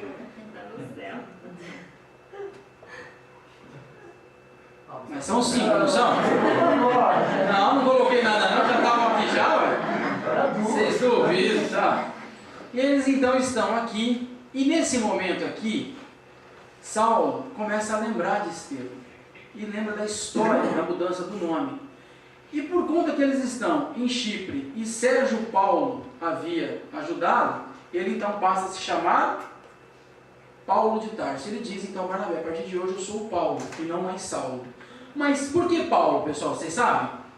Paulo em romano significa pequeno. Então por que ele dá o nome de Paulo? Pequeno perante o Cristo. Então aquele que se faz pequeno diante do Mestre Jesus. Por isso que ele assume o nome de Paulo de Tarso. E a partir de agora a gente vai falar só Paulo. Paulo então sai daqui e vai para a sua viagem. Continua no seu caminho. Só que ele recebe notícias que Jerusalém tem uma grande crise. Que crise que é essa, pessoal? A perseguição que ele havia iniciado lá atrás tinha causado sérios problemas em Jerusalém com o pessoal do Sinédrio. Ele então retorna e nós vamos vê-lo aqui muito nervoso, discutindo por quê? Porque Tiago quer fazer a circuncisão. Quem tiver dúvida, depois eu te explico o que é. O que é a circuncisão? Vocês vão entender depois. Mas Paulo diz que não há mais a necessidade da circuncisão. Não precisa mais fazer isso. Só que Tiago não aceita. E começa uma grande discussão até que Pedro intervém. E com muita dificuldade, então, depois, eles acabam aceitando e fazendo as pazes entre Tiago e Paulo. Vamos dar um exemplo aqui. O que vocês fazem hoje antes de comer, pessoal? Depois da oração, mas antes de comer, o que nós fazemos? Toda vez que a gente vai comer, a gente faz o quê? Não, depois da oração. Lava as mãos. Não é isso? Isso surge aqui, ó. Porque Tiago então diz: então não precisa mais circuncisar. Ok, eu libero isso. Porém, nós não vamos poder comer certos tipos de carne, vamos ter que lavar as mãos antes da refeição e uma série de outras coisas. É por isso que até hoje nós lavamos as mãos. Surge aqui, ó. E se Paulo de Tarso não consegue convencer Tiago da necessidade da não circuncisão, todos nós hoje, principalmente os homens, teremos que fazer a circuncisão. Que é o que acontece na região aqui próximo de nós, né? Em Abu Dhabi ali ainda faz a circuncisão. Porque, entre aspas, isso é um assunto bem complicado, a gente pode conversar sobre isso depois. É como se fosse uma ramificação daqueles que seguiram Tiago. Ou seja, seguiram ao pé da letra. Entenderam isso? Então, com essa grande modificação aqui, nós vamos perceber que muitas coisas deixamos de fazer. Ok. Com isso, então, eles continuam a viajar. Mas agora, Paulo está viajando com Silas e não mais Barnabé. Eles chegam numa cidade que é Filipos. Aqui em cima, pessoal, estão vendo aqui, ó, o círculo? Eles chegam nessa cidade e eles começam a pregar em praça pública e a curar. E todas as vezes que eles fazem isso, quem que aparece? Uma pitonisa, uma médium da época. E ela começa então a gritar em praça pública: ah, os homens do Cristo, esses são os homens de Deus, os homens de Deus. E aquilo vai incomodando Paulo, porque Paulo sabe que aquilo é através de obsessão, que é para atrapalhar o trabalho. E aí então, ele faz o quê? Aqui a pitonisa, ele percebe, ele vê através da evidência, que espíritos estão fazendo isso. E o que ele faz então? Dá um passe nela e cura ela da obsessão. Só que tem um problema aí. Quando ele cura ela da obsessão, o que acontece? Ela para de ouvir os espíritos. Os empresários da época faziam o quê? Pagavam para ela para saber coisas. Se eles podiam comprar isso, comprar aquilo, fazer coisas. Então eles tinham informação do lado de lá do que fazer para ganhar dinheiro. Só que quando Paulo cura ela, o que acontece? Acabou as informações. E aí, meu amigo? Quem é que sofre? Paulo leva uma surra, que ele fica 6 meses de cama. 6 meses de cama, pessoal. Ele apanha tanto que ele não consegue sair da cama durante 6 meses. De tão machucado que ele fica. Silas então não sabe mais o que fazer. Paulo melhora e a partir dali ele volta a pregar. Eles então vão presos por conta dos problemas que eles causaram. Na prisão, ele começa a pregar. E é o primeiro efeito físico de Paulo, porque as portas, mesmo de ferro muito grandes, se abrem. E todos saem da cela, mas ninguém foge. Porque quando abrem as portas, todo mundo quer ir embora, quer correr. E Paulo diz assim, não adianta fugir. E começa meio que fazer a reforma íntima de todos, dizendo que o problema está dentro deles, e todos param para ouvir, porque aquilo era interessante. Na manhã, um centurião, quando chega na cela, vê todo mundo para lá de fora, fica desesperado. E fala para o chefe, é melhor soltar o cara lá embaixo, o cara abriu as portas sozinho. Né? E aí então, ele é liberto. E para onde ele vai, pessoal? Para Atenas. Por que ele vai para Atenas? Porque para Paulo, ele entende que Atenas é o grande local, é o grande lugar onde os pensadores estavam. Né? Lembra? Aristóteles, Sócrates, Platão passaram por ali. Então ele tinha a ideia de que quando ele fosse pregar em Atenas, todos iriam ouvi-lo, entender os ensinamentos do Cristo e divulgar isso. Só que ele relata que em Atenas é o lugar onde ele mais sofre. Por quê? Porque ele não apanhou nenhuma vez em Atenas, não levou um tapa. Só que todas as vezes que ele pregava em Atenas, começava a pregar, ninguém dava atenção. Porque quando começava a falar, o pessoal falava, você é maluco, você é louco, e ia embora. Então ele relata no livro que a maior dor dele foi em Atenas porque ninguém o ouvia. Enquanto estavam batendo nele, é porque estavam ouvindo. Então estavam entendendo, mas em Atenas ninguém nem ouvia. Então para ele, no livro aqui é o lugar que ele mais sofreu. Ele então sai dali e vai para onde, pessoal? Aqui embaixo, estava em Atenas, ele vai para Corinto. Quem era de Corinto? Abigail. Ele então relembra todos os lugares que Abigail havia dito para ele, que ela conhecia, que ela gostava. E aí então ele chega em Corinto, e era um costume da época que os apaixonados raspassem a cabeça em homenagem à esposa. Aldo dançou em Aldo da manhã, o Aldo vai aparecer careca aqui. Se ele aparecer, você já sabe o que aconteceu. Ela então aparece para ele em Corinto, antes dele dormir, e agradece a ele, dizendo que ela ficou muito feliz com a homenagem que ele havia feito. Porque ele raspa a cabeça em amor a ela e visita todos os lugares que ela comentava, quando jovem, quando eles estavam namorando. Só que quem aparece também é o Cristo, novamente. Por quê? Porque ele está recebendo muitos pedidos para voltar nas cidades que ele havia passado, porque ele passa por várias. Nós não estamos contando aqui, pessoal, porque não dá tempo. Né? O livro é muito extenso, quase 700 páginas. E aí o que acontece? Ele fala, Senhor, eu não consigo mais visitar, não dá tempo de ir nesses locais.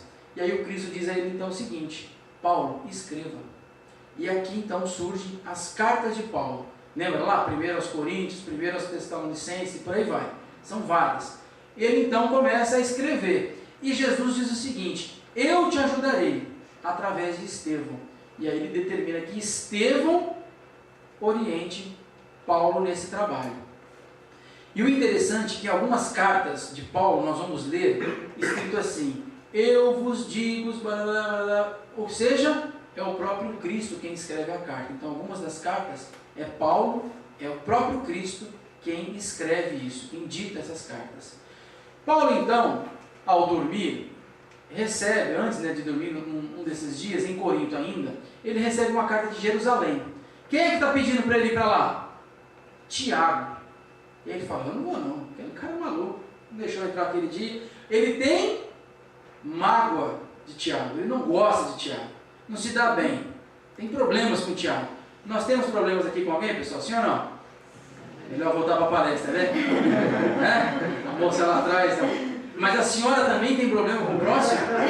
Não estou acreditando, só que esse rostinho é tão lindo. Pois é, pessoal, ele tem. E aí o que ele faz? Ele fala, bom, não vou e acabou. Quando ele dorme, ele sonha com quem, pessoal? Com os dois. E ele tem um sonho muito interessante, porque ele está com dificuldade, reclamando, e aí ela diz, o trabalho nem começou, você já está reclamando? Quando ele acorda pela manhã, ele tira um pergaminho, e quando ele abre o pergaminho, o que está escrito? Reconcilia-te com o teu inimigo enquanto é dia, ou enquanto dá tempo. Muitas vezes nós passamos por isso, né? Ficamos enrolando, a pessoa muda para o Japão, danou-se, né? E agora para pedir desculpa, não é assim? Aí nós ficamos carregando aquela mágoa, aquela raiva, aquela dor, aquela saudade. Aí nasce o que dentro de nós, pessoal? Uma flor muito bela, chamada câncer. Guardou, é teu. Parabéns. Então a gente precisa pôr para fora. É difícil, é difícil. Eu tenho um exemplo que eu uso no Japão que é assim, ó. No Brasil, perdão. Quando eu não gosto de alguém, eu falo assim, fulano, deixa eu te amar nessa vida que eu não quero nunca mais te ver na próxima. Então vamos se amar, porque tolerar não adianta. Quando a gente tolera, vai ter que voltar junto. Aí tem gente que fala assim, meu Deus, com ele de novo? Não, sim, vai. Aquele marido mala que deixa em casa, aquela mulher, vai voltar com ela. E se achar ruim, se achar bravo, ficar nervoso, sabe como volta? Siamês, grudado. Quer pra lá, quer pra cá. Então, vamos amar, pessoal, melhor amar. Ou amo agora ou na próxima, tome cuidado. E aí o que ele faz então? Bora para Jerusalém, né? Quando ele chega em Jerusalém, nós vamos aqui embaixo, ó, ele encontra Tiago totalmente mudado, transformado. E ele também está transformado. Por quê? Porque Tiago agora compreende através das dificuldades o que Paulo queria dizer. Compreende o trabalho de Paulo, da missão de Paulo. Do quanto Paulo, sem Paulo, né, o trabalho não sairia de Jerusalém. Por outro lado, Paulo reconhece o trabalho de Tiago, porque sem Tiago manter os costumes do Sinédrio, a casa do caminho teria ido para o vinagre, teria acabado, porque Paulo havia feito uma perseguição que ia acabar com tudo. Então os dois se reconciliam, e Paulo começa a pregar em Jerusalém, porém, ele vai preso de novo. É mandado para uma cidade próxima, fica 2 anos preso. Quando muda a chefia da cidade, o delegado novo pega a documentação de Paulo e fala, ele é romano, a gente não pode deixá-lo preso aqui. E pergunta, então era um hábito, era um costume romano, que o romano, quem era romano, poderia escolher o que queria ser julgado. E Paulo quer ser julgado aonde, pessoal? Onde ele falta aí, que ele não foi ainda? Em capital da Itália, Roma. Ele quer ir para lá, porque o negócio dele é falar onde está o problema, né? E aí então, ele se despede. Vocês conseguem ver na imagem aqui, que tem alguém com uma roupa bem diferente aqui? Sim ou não? Aqui é Tiago. O desenhista foi muito feliz aqui também, nesse momento. Nem todos os momentos, mas esse... Porque do lado de Tiago, no livro, relata que tem uma mulher. Quem é essa, pessoal? Maria de Nazaré, a mãe do Cristo. Ela está na praia, despedindo de Paulo. E esse momento é bem emocionante, porque Paulo, ao despedir, sabe que nunca mais vai voltar a Jerusalém. É um momento em que ele não volta mais. Ele sabe que dali ele não encontrará mais Tiago. E ali então eles se reconciliam e a viagem segue. Só que em determinado momento na viagem, Paulo diz ao centurião que vai acontecer uma tempestade. Eles estão aqui, ó, indo para Roma. O centurião não acredita, fala, que tempestade, você está doido, você é um escravo preso aqui, está maluco? E não dá atenção. E segue viagem. Só que no meio do caminho, o negócio acontece, e muito feio. E Paulo começa então a cuidar das pessoas, começa a cuidar das pessoas. Acalma todos, inclusive a tempestade. E aí todo mundo que está no barco fica desesperado, fala, meu, cara parou a tempestade. Eles param numa ilha próxima. Interessante esse momento também, que quando eles param nessa ilha para descansar, Paulo funda uma igreja. Então ele não parava de trabalhar. o barco ancora e eles fundam uma igreja. Só que nesse trabalho de fundação, uma cobra pica Paulo. E era uma cobra que na ilha todo mundo morria de medo, porque se picasse, morria na hora. E Paulo não sente nada. Não sangra, não dói e ele não acontece nada. E todo mundo fala, bom, esse é o Cristo, porque isso não aconteceu nada. E aí então, todos ali naquela ilha tornam-se cristãos por conta do trabalho de Paulo. Então mesmo ele indo ser julgado para a morte, ele continua trabalhando. Aí então ele chega em Roma. Mas ele aguarda o julgamento. Por quê? Porque ele não dá para ser julgado naquele momento. Só que ele aguarda o julgamento fora da cidade. E ele então continua a escrever as cartas. Silas também auxilia a escrever as cartas nesse momento. E o interessante é que todos os romanos, todos não, né, mas muitos romanos buscam a ajuda de Paulo. Inclusive os centuriões. Os soldados pedem ajuda a ele. Orientação. Como se fosse um atendimento fraterno. E Paulo atende a todos. Até que então, no dia 16 de julho de 64, o que acontece, pessoal? Um cidadão de nome Nero tem uma ideia brilhante. Roma tem 13 bairros. Ele pensa, eu vou pôr fogo em 3, reconstruo os 3 e fico bonito na foto. Só que o fogo se alastra e queima 11 bairros de Roma. Ele então pergunta a Tigelino, o seu secretário, Tigelino, e agora? O que eu faço? Deu tudo errado. E aí eles têm um plano. Tigelino diz assim, põe a culpa nos cristãos. E aí então ele volta para Roma, Nero, né? Ele se afasta no dia do fogo, volta dias depois e diz, olha, eu não estava na cidade, mas agora que eu cheguei eu vou tomar as providências. E eu vou fazer o seguinte, eu vou pegar quem fez isso e vou reconstruir a cidade. Então ele reconstrói a cidade e manda chamar Paulo, porque ele tem que pôr a culpa em alguém. Quando ele chama Paulo, imediatamente ele quer saber quem, pessoal, quem é Paulo, porque ele não conhecia, quem é esse cara, eu quero conhecer uma força dele. Quando Paulo chega no julgamento, começa a dar a palestra, e Paulo começa a comover a todos que estão ali, inclusive o próprio Nero. E ele percebe a força que Paulo tem. Manda prender novamente Paulo, só que agora ele faz o quê? Ele manda prender todos aqueles que estavam nas catatumbas, rezando, e leva para o circo. Paulo então vai ser executado, vai ser morto. Quando o centurião, segurando a espada para cortar a cabeça de Paulo, começa a tremer, de medo, porque ele vai matar Paulo, e ele sabe quem é Paulo. E aí Paulo diz a ele, meu irmão, fique tranquilo, faça o seu trabalho, você matará só o meu corpo. Já pensou, pessoal? Quem tem medo de morrer, levanta a mão. Ninguém tem medo? Ah, agora eu gostei. O pessoal que não tem medo, mas na hora do bicho pega, ai meu Deus, né? Senhor Jesus, eu prometo que eu não faço mais, não é assim? É, né? A mocinha lhe deu até risada. Olha lá. E ele então, o centurião, olha bem nele e corta a cabeça de Paulo. Paulo fica cego novamente. Após a morte ele fica cego. E aí ele ouve alguém se aproximar. E ele pergunta, quem é? E a voz bem mansa diz o quê? Sou eu, meu irmão. Ananias. E o Ananias novamente cura Paulo de Tarso.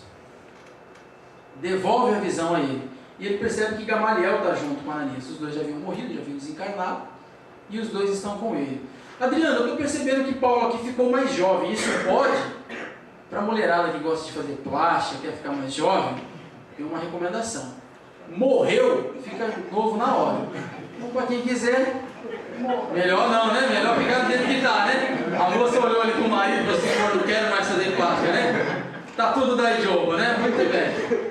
No Livro dos Espíritos, pessoal, fala do rejuvenescimento. Então, Paulo aqui retorna com a mesma fisionomia do que ele queria tempos atrás, como jovem. Eles, então, perguntam a Paulo onde ele quer ir. Ele pensa, então, ver o Cristo, ver Estevão, ver Abigail. Mas ele pede para quê? Pede para ver todas as cidades que ele havia passado. Ele quer ver as locais que ele havia passado há muito tempo. Então, toda uma caravana de espíritos vão junto com ele em todas as cidades que ele havia fundado no trabalho, que ele havia passado. Eles passam por aquilo ali, até que em determinado momento, uma luz muito forte vem do céu e começa a se aproximar deles, até que quando ele presta muita atenção, é o Cristo. E quando ele abre bem os olhos, ele percebe que o Cristo não está sozinho. Estevão e Abigail está junto. Ele não sabe para quem olhar, com quem falar, e começa a chorar. E Jesus então diz: é da vontade de meu Pai que os inimigos do passado fiquem juntos por toda a eternidade. E aí Paulo é levado por Jesus para outra esfera. Turminha, a nossa palestra fica por aqui. O livro já terminou. A palestra não tira o livro, vale a pena vocês lerem, porque tem muito mais coisa para falar do que eu falei aqui hoje. O livro é bem grande, mas é muito gostoso de ler. E agora que vocês viram algumas imagens, vai facilitar o entendimento. Então fica o pedido e o convite para que vocês possam ler o livro. Caso vocês não tenham aqui na biblioteca para emprestar, vocês podem baixar isso na internet. Tem gratuito, dá para vocês acharem e vocês lerem, porque a história é muito interessante. E para nós encerrarmos nosso bate-papo, para não tomarmos muito tempo de vocês, que já está tarde, nós temos muitas vezes dificuldades em nossas vidas. Temos algumas dúvidas, enfim. Mas nós temos alguém que estará sempre ao nosso lado. Quem é esse alguém, pessoal? Jesus. Jesus nos disse uma frase muito interessante: onde um ou mais estiver em meu nome, ali estarei. E ele completa dizendo: estarei com vós até o final do último dia. Então nós não temos que ter dúvida, não temos que ter medo, nós não temos que ter momento algum de falta de fé. Ele está conosco. Ele está conosco. E se Ele está conosco, meu amigo, não há por que ter medo. Então vamos confiar mais. Ok? Agradecer mais uma vez, em especial ao Aldo, a Telume. Caso, obrigado pelo carinho, a todos que vieram, obrigado mesmo por vocês terem participado, obrigado pela paciência. E antes de encerrar, pessoal, eu quero só entregar aqui, de uma maneira simbólica, nós trouxemos alguns livros, e que são todos livros do Chico. E aqui, Aldo, a ideia é que vocês fiquem com esses livros para casa, vocês podem emprestar, fazer o que vocês quiserem aí, são algumas obras. Eu queria poder trazer mais, mas na mala não cabia. E aí eu diminui a roupa para trazer livro. Nós conseguimos trazer alguns, foi muito bacana, porque nós estamos conseguindo entregar isso para as casas espíritas. Nós sabemos a dificuldade que vocês têm aqui sobre obras, e todos os livros que estão aqui são do Chico Xavier. Então vocês podem ler, aprender mais, e tem dois tipos de mensagem. Uma que é o Evangelho no Lar, Aldo, e a outra que é sobre suicídio. Então vocês podem divulgar, mostrar, você tira cópia, enfim. Tá ok? Turminha, mais uma vez, muito obrigado. Um bom domingo para vocês. E como diz aqui, o pão, Oyasu Minasai, não é isso?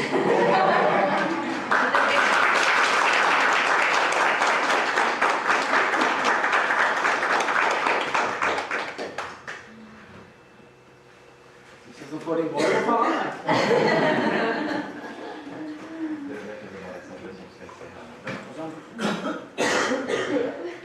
Mas ele vai continuar aqui. Continua com vocês. Gente, Adriano, muito obrigada. Obrigada mesmo pela presença. Binha, eu achei mais fácil para poder gravar, né? Obrigado, né, gente? Porque, assim, conversando só um pouquinho ali com eles, a gente vai entendendo nossa dificuldade que todo mundo vai tendo, né? E, assim, vai fazer 3 anos esse mês, né?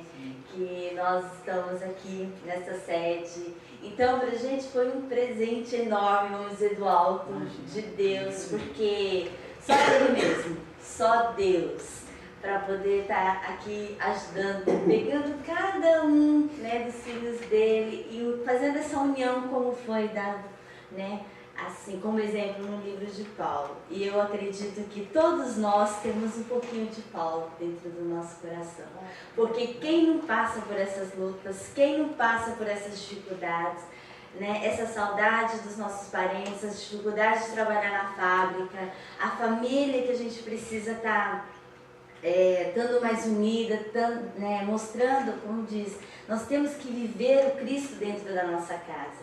Então, essa união, né, essa homogeneização de pensamento que todos nós precisamos ter em nome do amor do Cristo, né? E eu fiquei muito feliz, estou muito, assim, feliz mesmo, porque só quem está dentro de uma casa e que está trabalhando é que sabe que fácil, sabe, gente? Não é fácil, né? Não é fácil. Adriana, eu tenho certeza que você tem uma história linda para contar, para você ter chegado até aqui, né? E ainda por quantos lugares que a gente torce que você vá, Japão e tantos outros países como mochileiro de Cristo, vamos dizer assim, né? Levando a palavra, como o exemplo de Paulo. Então, é difícil, mas como que dizer, é uma palavra salutar, é um bálsamo que a gente recebe para a gente continuar. Tá difícil, gente, mas vamos aí, vamos galgar, vamos lutar, vamos fazer, porque Deus, o Cristo, Ele não nos deixa, né? Ele está do nosso lado. Independente da dificuldade que a gente passe, é o aprendizado. É o amor de Deus. Então o deserto que nós estamos passando agora, nesse momento, que vamos dizer, não é o deserto na areia, mas é o deserto que o nosso espírito necessita para ter um encontro com Cristo. Então eu convido vocês realmente assim a voltar o pensamento para Deus, para Cristo, né? E para todos aqueles que estão ali no mundo espiritual, aqui nos ajudando, nos auxiliando, né? As pessoas que convivem com a gente, para que a gente possa abraçar cada um desses irmãos e falar assim, como o Adriano falou, como a palavra diz. Deixa eu te amar aqui nessa vida, que se na outra, né, tá difícil, aqui na outra eu não quero, então vamos se beijar, vamos se abraçar, vamos se perdoar. Porque hoje ainda é tempo, agora ainda é tempo. Então se a gente tem tempo, vamos correr atrás, não vamos esperar esse tempo passar. Né? Então que essa palavra, como veio agora, confronta o nosso coração, que ela fique, vamos deixar, né, essa sementinha que às vezes estava secando ali, esse bálsamo, essa água que o Adriano veio trazer, fazendo brotar de novo esse amor de Deus dentro do nosso coração, então que a gente venha florescer e dar frutos através da palavra de Deus. Gente, desculpa, mas eu tinha que falar isso, eu tinha que agradecer, eu só vou convidar para fechar os nossos olhos e agradecer a Deus, e que Deus possa abençoar a vida do Adriano. Ele vai sair daqui, ele vai estar indo em outras casas, que ele possa ter a força, porque é o sono que ele está, é só Deus mesmo. Então, Senhor nosso Deus, nosso Pai, Mestre Jesus, em toda a espiritualidade, que vem nos auxiliar, em nome de Deus, que neste dia, mais uma vez, possamos estar voltando dentro dos nossos corações, em busca do Teu amor, em busca da Tua bondade, em busca do Teu perdão, para que possamos compartilhar com todos os nossos irmãos, amigos e familiares, que através da palestra que hoje nos foi dada, possamos reforçar em nossas mentes, em nosso coração, o verdadeiro amor de Deus, que possamos, Pai, estar servindo a Ti, conforme o Teu amor, conforme a Tua palavra. Dai-nos a força de ajudar no progresso verdadeiramente. E que o Senhor possa nos abençoar mais uma vez, perdoando-nos pelas nossas faltas já cometidas, mas que possamos, através do Teu amor, através da Tua bondade e do Teu perdão, continuarmos na caminhada, em busca de amarmos ao nosso próximo como o Senhor tem nos amado. Que assim seja, graças a Deus. Pai nosso que estás no céu,